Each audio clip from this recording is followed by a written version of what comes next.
Hey everyone, Ryan with Lane's Rubs and Sauces, and today we are talking all things brine. So why do we brine? What do we brine in? Really the start, why do we brine? Really the idea behind it is it imparts moisture, it imparts flavor, and it also helps to tenderize the meat. All right, so everyone thinks brining is a one-time-a-year thing, right? For Thanksgiving, doing a turkey, which, if you want to check that video out, we've got a link in the description of our turkey brining video that you can check out the process from start to finish. Today, we're actually going to talk chicken, pork, and seafood. All things that need brine, which you can do all year long. And so what we've got is there's a couple different things that you want to do as far as like time, and then anything with skin. So like we've got this whole chicken here, anything with skin on it. There's two different things that you have to make sure you're doing. One is the soak. That's where that brine, the mixture is getting in, it's penetrating the meat, it's getting in there, but what happens is it can cause that skin to get rubbery. So what we do is after we've soaked this for 12 hours, we're gonna take it out and we're gonna set it in a tray, uncovered, in the fridge. And what happens is all that air that's kind of circulating in the fridge, it's gonna help to dry out that skin. And so that's really crucial when doing anything that has a skin on it. So your turkey, your chicken, doing little Cornish hens, anything like that. So just make sure you remember that. That way you don't get that rubbery skin. All right, real quick, let's talk containers or brining containers that you can use. So we've got a couple different things here. Today we're gonna do a chicken, so we're actually gonna do it in a Canberra bucket with a lid. If you don't have space in your fridge for something like this, you can always use, we've got some brining bags from Fire and Flavor that we use. You've got a gallon Ziploc bag. What we also do recommend though, just in case something leaks or anything, just to go ahead and once you pack it in, put it in the bowl as well, just to stop from any leaking and marital problems. And that's it. So we're gonna get started. All right, so today, first we're gonna start with a whole chicken.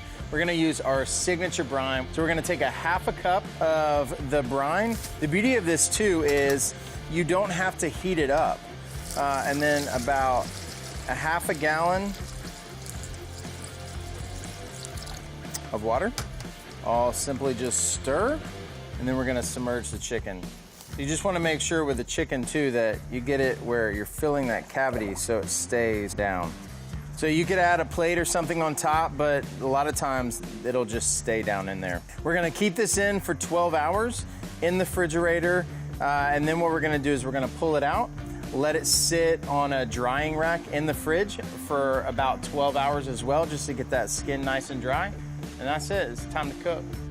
All right, let's talk chops. So if you wanna do like pork loins or anything pork, even a pork butt is fantastic, but today we've got some Cheshire bone-in chops, and we are gonna use our sweet tea brine. So like I mentioned in the chicken, the brines don't have to be heated, but due to the leaves in here, if you want a little more tea flavor, go ahead and heat it up and it'll help steep that tea and give you a little more punch.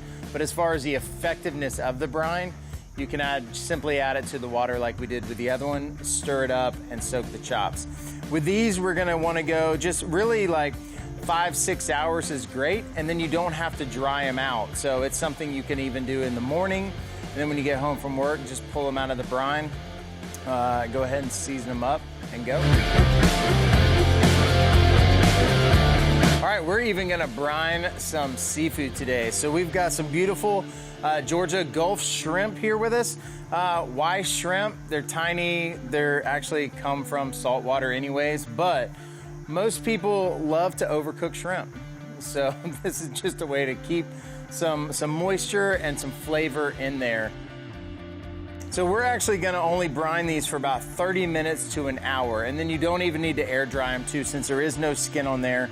The shells are still on there, but we're gonna actually grill them with the shells on. So we're gonna keep everything the way it is.